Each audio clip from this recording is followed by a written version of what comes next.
2019 Vladimir പുടിനെ സംബന്ധിച്ചിടത്തോളം അത് വെറുമൊരു വർഷമായിരുന്നില്ല. ആഭ്യന്തരമായി തന്റെ അധികാരം ഉറപ്പിക്കുമ്പോൾ തന്നെ ആഗോള രാഷ്ട്രീയത്തിന്റെ ചതുരംഗ പലകയിൽ റഷ്യയെ ഒരു അനിഷേധ്യ ശക്തിയായി മാറ്റാനുള്ള കരുനീക്കത്തിലായിരുന്നു അദ്ദേഹം. പാശ്ചാത്യ രാജ്യങ്ങൾ ഉപരോധങ്ങളിലൂടെ റഷ്യയെ ശ്വാസം മുട്ടിക്കാൻ ശ്രമിക്കുമ്പോൾ പുടിൻ തന്റെ ദൃഷ്ടി പതിപ്പിച്ചത് കിഴക്കോട്ടായിരുന്നു. അവിടെ ലോകത്തിലെ ഏറ്റവും വലിയ ജനാധിപത്യ രാജ്യമായ ഇന്ത്യയുമായുള്ള സൗഹൃദം പുതിയൊരു തലത്തിലേക്ക് ഉയർത്താൻ പുടിൻ തീരുമാനിച്ചു.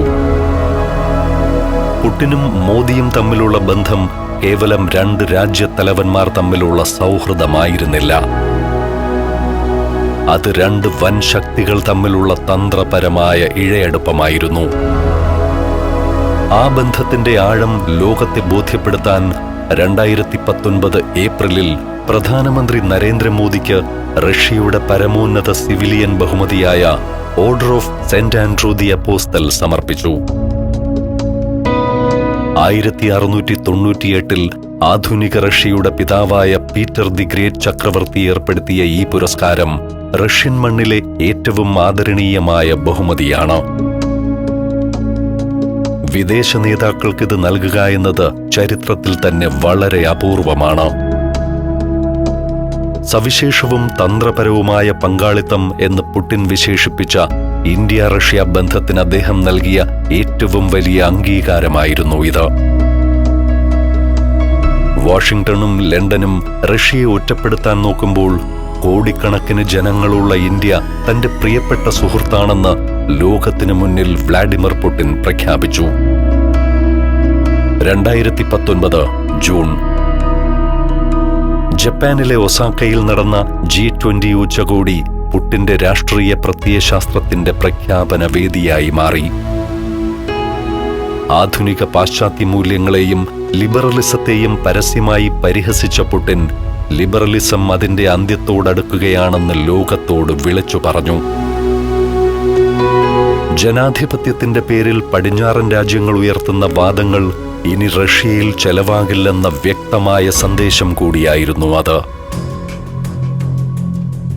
വിവാദങ്ങൾക്കിടയിലും അമേരിക്കൻ പ്രസിഡന്റ് ഡൊണാൾഡ് ട്രംപുമായി പുടിൻ സൗഹൃദം പങ്കിട്ടു. ഉച്ചകോടിക്കിടെയുള്ള വാർത്താ സമ്മേളനത്തിൽ അമേരിക്കൻ തെരഞ്ഞെടുപ്പിലെ റഷ്യൻ ഇടപെടലിനെക്കുറിച്ച് മാധ്യമപ്രവർത്തകർ ചോദിച്ചപ്പോൾ പുടിൻ അതിനെ പുച്ഛിച്ചു തള്ളി. എന്നാൽ ഡൊണാൾഡ് ട്രംപ് പുടിന് നേരെ വിരൽ ചൂണ്ടിക്കൊണ്ട് തെരഞ്ഞെടുപ്പിൽ ഇടപെടരുത് കേട്ടോ എന്ന് തമാശ പറയുകയും ഇരുവരും അത് ചിരിച്ചു തള്ളുകയും ചെയ്തു. ഒസാക്കയിൽ വെച്ച് അമേരിക്കൻ തെരഞ്ഞെടുപ്പിനെയും പാശ്ചാത്യ ലിബറലിസത്തെയും ട്രംപുമൊത്ത് ചിരിച്ചു തള്ളിയ പുടിൻ 2 മാസങ്ങൾക്ക് ശേഷം 2019 ഓഗസ്റ്റിൽ ഫ്രാൻസിലെ ഫോർട്ട് ഡി ബ്രഗാൻകോൺ കോട്ടയിലേക്ക് ഹെലികോപ്റ്ററിൽ വന്നിറങ്ങി. അത് മാധ്യമലോകം ആകാംക്ഷയോടെയാണ് നോക്കിയത്. ഒസാക്കയിൽ വെച്ച് പടിഞ്ഞാറൻ മൂല്യങ്ങളെ തള്ളിപ്പറഞ്ഞ പുടിനെ യൂറോപ്യൻ യൂണിയന്റെ തലപ്പത്തുള്ള ഫ്രാൻസ് എങ്ങനെ സ്വീകരിക്കുമെന്നതായിരുന്നു അവരുടെ ചോദ്യം. ക്രിമിയ പിടിച്ചടക്കിയതിനു ശേഷം G8 നിന്ന് അമേരിക്കയും സഖ്യകക്ഷികളും റഷ്യയെ പുറത്താക്കിയ സമയമായിരുന്നു അത്. എന്നാൽ അമേരിക്കയുടെ കടുത്ത നിലപാടുകളിൽ നിന്ന് വ്യത്യസ്തമായി റഷ്യയെ പൂർണ്ണമായി മാറ്റി നിർത്താൻ കഴിയില്ലെന്ന ഫ്രഞ്ച് പ്രസിഡന്റ് ഇമാനുവൽ മാക്രോണിന്റെ തിരിച്ചറിവാണ് പുടിന് വഴി തുറന്നത്. യൂറോപ്പ് ലിസ്ബൺ മുതൽ വ്ളാഡിവോസ്റ്റോക്ക് വരെ വ്യാപിച്ചു കിടക്കുന്നു എന്ന മാക്രോണിന്റെ വാക്കുകൾ റഷ്യയെ യൂറോപ്പിന്റെ ഭാഗമായി അംഗീകരിക്കുകയായിരുന്നു. കിഴക്കൻ യുക്രൈനിലെ സംഘർഷങ്ങൾ ലഘൂകരിക്കാനുള്ള ചർച്ചകൾക്ക് താൻ തയ്യാറാണെന്ന് വരുത്താൻ പുടിൻ ഈ വേദി ഉപയോഗിച്ചു. എന്നാൽ റഷ്യയുടെ താൽപര്യങ്ങളെ ബലി നൽകിക്കൊണ്ടുള്ള ഒരു വിട്ടുവീഴ്ചയ്ക്കും താൻ തയ്യാറല്ല എന്നും പുടിൻ വ്യക്തമാക്കി. ക്രെംലിനിലെ പ്രതിപക്ഷ അടിച്ചമർത്തലുകളെക്കുറിച്ച് മാക്രോൺ വിരൽ ചൂണ്ടിയപ്പോൾ ഫ്രാൻസിനെ മാസങ്ങളായി പിടിച്ചുകുലുക്കുന്ന യെല്ലോ വെസ്റ്റ് സമരങ്ങളെ ചൂണ്ടിക്കാട്ടി പുടിൻ പ്രതിരോധിച്ചു. സ്വന്തം രാജ്യത്തെ ജനകീയ പ്രക്ഷോഭങ്ങളെ അടിച്ചമർത്തുന്ന ഫ്രാൻസിന് റഷ്യയെ ജനാധിപത്യം പഠിപ്പിക്കാൻ എന്ത് യോഗ്യതയാണുള്ളതെന്ന ചോദ്യം പുടിൻ ഉയർത്തി. പാശ്ചാത്യ ലോകത്തിന്റെ ഇരട്ടത്താപ്പ് ലോകത്തിനു മുന്നിൽ തുറന്നു കാണിക്കുകയായിരുന്ന പുടിൻ തന്റെ അടുത്ത തന്ത്രപരമായ നീക്കം നടത്തിയത് മിഡിൽ ഈസ്റ്റിലായിരുന്നു. വിയോജിപ്പുകളുടെയും വടംവലികളുടെയും ഫ്രഞ്ച് അന്തരീക്ഷത്തിൽ നിന്ന് മാറി 2019 ഒക്ടോബറിൽ പുടിൻ സൗദി അറേബ്യയിലും UAEയിലും എത്തുമ്പോൾ അദ്ദേഹത്തെ കാത്തിരുന്നത് സമാനതകളില്ലാത്ത രാജകീയ സ്വീകരണമായിരുന്നു. പതിറ്റാണ്ടുകളായി അമേരിക്കയുടെ വിശ്വസ്ത സഖ്യകക്ഷികളായിരുന്ന ഗൾഫ് രാജ്യങ്ങൾ റഷ്യൻ പ്രസിഡന്റിന് ചുവപ്പ് പരവതാനി വിരിച്ചത് ആഗോള രാഷ്ട്രീയത്തിലെ വലിയൊരു അധികാര മാറ്റത്തിന്റെ സൂചനയായി. സൗദി കിരീടാവകാശി മുഹമ്മദ് ബിൻ സൽമാനുമായി പുടിൻ നടത്തിയ കൂടിക്കാഴ്ച കേവലം ഒരു സൗഹൃദം പുതുക്കലായിരുന്നില്ല. മറിച്ച് അമേരിക്കൻ ഷെയിൽ ഓയിലിന്റെ കടന്നുകയറ്റത്തെ ചെറുക്കാനും രാജ്യാന്തര വിപണിയിൽ എണ്ണവില കുത്തനെ ഇടിയാതിരിക്കാനും ഉൽപാദനം വെട്ടിക്കുറയ്ക്കുന്ന OPEC+ കരാറാണ് അവരൊപ്പിട്ടത്. ലോകത്തിലെ ഏറ്റവും വലിയ 2 എണ്ണ ഉൽപാദകർ കൈകോർത്തതോടെ ആഗോള സമ്പദ്വ്യവസ്ഥയുടെയും ഇന്ധനവിലയുടെയും നിയന്ത്രണം വാഷിംഗ്ടണിൽ നിന്ന് മോസ്കോയിലേക്കും റിയാദിലേക്കും മാറി. സൗദിക്ക് തൊട്ടുപിന്നാലെ പുടിൻ UAEയിലെത്തിയപ്പോൾ അബുദാബി ആകാശം റഷ്യൻ പതാകയുടെ വർണ്ണങ്ങളാലാണ് അലങ്കരിക്കപ്പെട്ടത്. അബുദാബി കിരീടാവകാശി Sheikh Mohammed bin Zayed Al Nahyan നേരിട്ടെത്തി പുടിനെ സ്വീകരിച്ചു. കോടിക്കണക്കിന് ഡോളറിന്റെ സാമ്പത്തിക നിക്ഷേപ കരാറുകൾക്കപ്പുറം ബഹിരാകാശ രംഗത്തെ സഹകരണവും ഈ സന്ദർശനത്തെ സവിശേഷമാക്കി. ഗൾഫ് മണ്ണിൽ സാമ്പത്തികവും സാങ്കേതികവുമായ അപ്രമാദിത്യം ഉറപ്പിച്ച വ്ളാഡിമിർ പുടിൻ തന്റെ നയതന്ത്ര വേട്ട അവിടെയും അവസാനിപ്പിച്ചില്ല. മിഡിൽ ഈസ്റ്റിന്റെ ഹൃദയഭാഗമായ സിറിയയിൽ നിന്ന് ലോകത്തെ ഞെട്ടിച്ചുകൊണ്ട് ആ വാർത്ത പുറത്തുവന്നു. അമേരിക്കൻ പ്രസിഡന്റ് ഡൊണാൾഡ് ട്രംപ് വടക്കൻ സിറിയയിൽ നിന്ന് തങ്ങളുടെ സൈന്യത്തെ പിൻവലിക്കാൻ തീരുമാനിച്ചിരിക്കുന്നു. പതിറ്റാണ്ടുകളായി മിഡിൽ ഈസ്റ്റിൽ അമേരിക്ക കാത്തുസൂക്ഷിച്ച സൈനിക മേധാവിത്വത്തിന് സ്വന്തം കൈകൊണ്ട് തന്നെ അവർ അന്ത്യം കുറിച്ചു.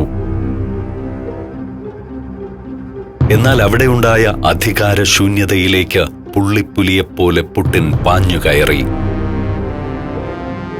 പാശ്ചാത്യ സൈന്യം ഒഴിഞ്ഞുപോയ വടക്കൻ സിറിയയിലെ താവളങ്ങളിലേക്ക് റഷ്യൻ സൈന്യവും നയതന്ത്രജ്ഞരും അതിവേഗം മാർച്ച് ചെയ്തു.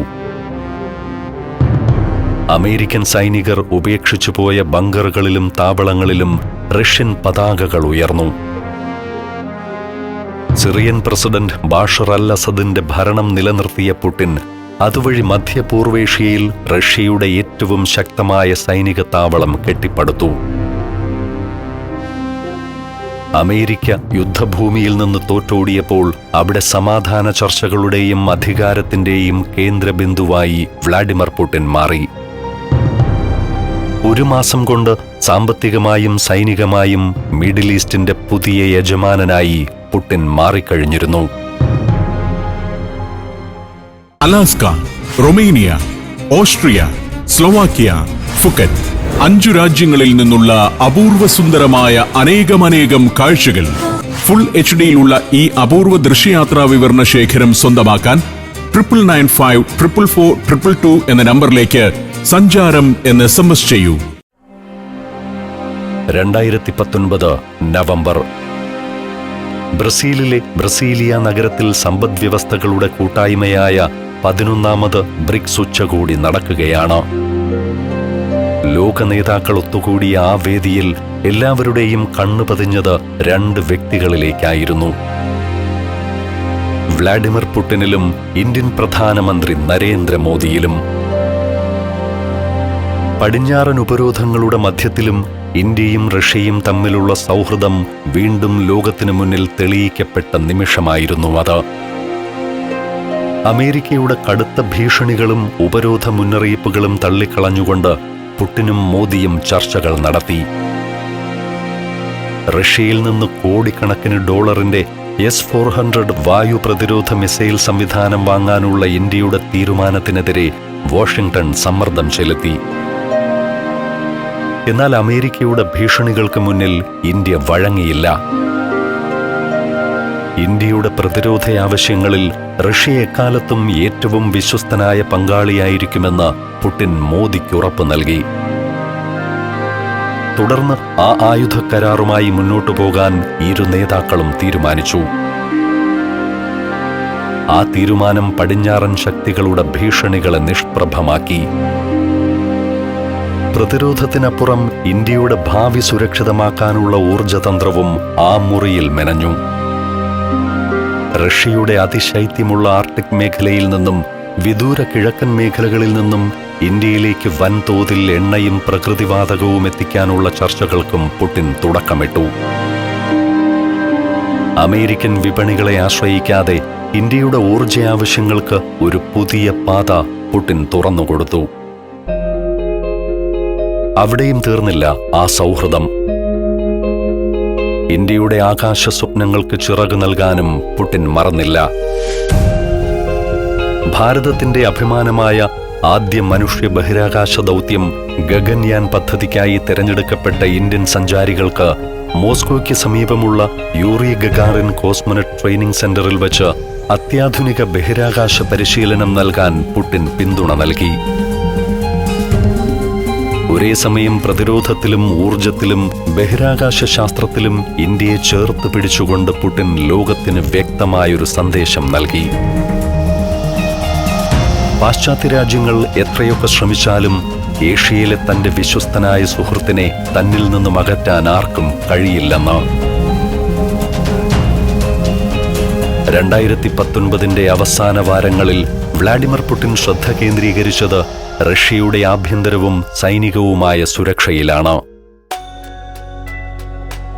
കരയിലൂടെയും ആകാശത്തിലൂടെയും പാശ്ചാത്യ ശക്തികൾക്ക് കടന്നു കയറാൻ കഴിയാത്ത വിധം റഷ്യയെ ഒരു ഇരുമ്പ് കോട്ടയാക്കി മാറ്റിയ 2 ശക്തമായ നീക്കങ്ങൾക്ക് ആ ഡിസംബറിൽ ലോകം സാക്ഷ്യം വഹിച്ചു.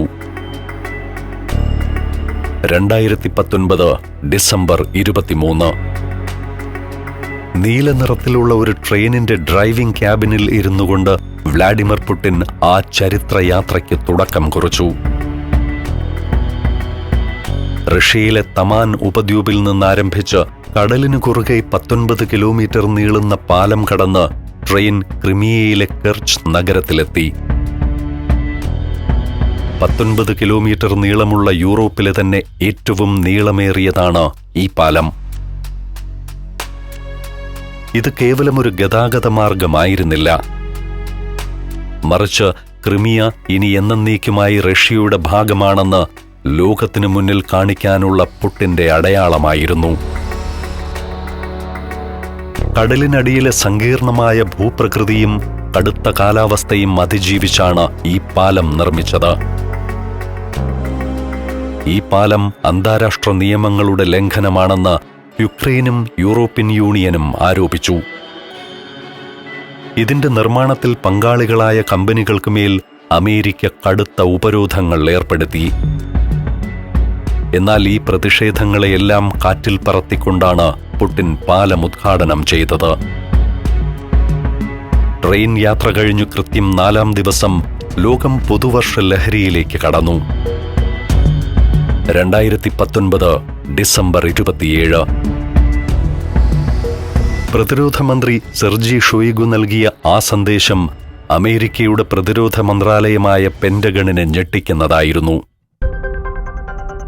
ശബ്ദത്തേക്കാൾ 27 മടങ്ങ് വേഗതയുള്ള അവൻഗാർഡ് ഹൈപ്പർസോണിക് ഗ്ലൈഡ് വാഹനം റഷ്യൻ സൈന്യത്തിന്റെ ഭാഗമായി കഴിഞ്ഞിരിക്കുന്നു. സെക്കൻഡിൽ 9 കിലോമീറ്റർ വേഗതയിൽ റഡാറുകളെ വെട്ടിച്ചു പാതകൾ മാറ്റി സഞ്ചരിക്കുന്ന ഈ ആയുധത്തെ തടയാൻ പാശ്ചാത്യ ലോകത്തിന്റെ ഒരു മിസൈൽ പ്രതിരോധ സംവിധാനത്തിനും കഴിയില്ലായിരുന്നു. ആകാശത്ത് റഷ്യയുടെ പരമാധികാരം ചോദ്യം ചെയ്യപ്പെടാനാകാത്ത വിധം പുടിൻ ഇതിലൂടെ ഉറപ്പിച്ചു. രാജ്യത്തിന് പുറത്ത് റഷ്യയുടെ കരുത്ത് വർദ്ധിപ്പിക്കുമ്പോൾ തന്നെ ആഭ്യന്തരമായി ഭരണകൂടത്തെ ശുദ്ധീകരിക്കുകയാണെന്ന സന്ദേശം നൽകാൻ പുടിൻ മറന്നില്ല. ഇതിന്റെ ഭാഗമായി ആഭ്യന്തര മന്ത്രാലയത്തിലെ ഉന്നത ഉദ്യോഗസ്ഥരെ ലക്ഷ്യം വെച്ച് പുടിൻ റെയ്ഡുകൾ നടത്തി. അഴിമതി കേസിൽ ശിക്ഷിക്കപ്പെട്ട കേണൽ സഖാർചെങ്കോയുടെ വസതിയിൽ നിന്ന് ഈ റെയ്ഡിലൂടെ പിടിച്ചെടുത്തത് ഏകദേശം 800 കോടിയിലധികം രൂപയാണ്. ഒരു ഉദ്യോഗസ്ഥന്റെ വീട്ടിൽ ഇത്രയധികം പണം കുന്നുകൂടിക്കിടക്കുന്നത് റഷ്യൻ ജനതയെ ഞെട്ടിച്ചു. പണത്തിനു പുറമെ ആഡംബര ഫ്ളാറ്റുകളും സ്വർണ്ണക്കട്ടികളും വിലപിടിപ്പുള്ള രത്നങ്ങളും റെയ്ഡുകളിൽ കണ്ടുകെട്ടി. തന്റെ ഭരണകൂടം അഴിമതിക്കാരെ വെച്ചുപൊറുപ്പിക്കില്ലെന്നും അത് സ്വന്തം മന്ത്രാലയത്തിലെ ഉദ്യോഗസ്ഥരാണെങ്കിൽ പോലും ശിക്ഷിക്കപ്പെടുമെന്നും ജനങ്ങളെ ബോധ്യപ്പെടുത്താൻ പുടിൻ ഇതിലൂടെ സാധിച്ചു. എന്നാൽ ഇത് പുടിന്റെ വിശ്വസ്തരായ ഉന്നതർക്കെതിരെയുള്ള നീക്കമല്ലെന്നും താഴെത്തട്ടിലുള്ളവരെ ബലിയാടുകളാക്കുകയാണെന്നും വിമർശകർ വാദിച്ചു. ആഭ്യന്തര ശത്രുക്കളെ നേരിടാൻ പുടിൻ പ്രയോഗിച്ച മറ്റൊരു മാരക നിയമമായിരുന്നു ഫോറിൻ ഏജന്റ് ലോ. 2019 ഡിസംബറിൽ ഈ നിയമം പരിഷ്കരിച്ചതോടെ വിദേശങ്ങളിൽ നിന്ന് തുച്ഛമായ ഫണ്ട് കൈപ്പറ്റുന്ന മാധ്യമപ്രവർത്തകരെ പോലും വിദേശചാരന്മാരെന്ന് മുദ്രകുത്താൻ ക്രെംലിൻ ഇതിലൂടെ സാധിച്ചു. ഇതൊരു വെറും നിയമമായിരുന്നില്ല, മറിച്ച് ഭരണകൂടത്തെ വിമർശിക്കുന്നവരുടെ നാവടക്കാനുള്ള തന്ത്രമായിരുന്നു. ഇതോടെ വ്ളാഡിമിർ പുടിനെതിരെയുള്ള അവസാന വിമർശന സ്വരങ്ങളും റഷ്യയിൽ നിശബ്ദമായി തുടങ്ങി. ആയുധങ്ങൾ കൊണ്ടും നിയമങ്ങൾ കൊണ്ടും പുടിൻ തന്റെ സാമ്രാജ്യത്തിനു ചുറ്റും അദൃശ്യമായ ഒരു മതിൽ പടുത്തുയർത്തുകയായിരുന്നു.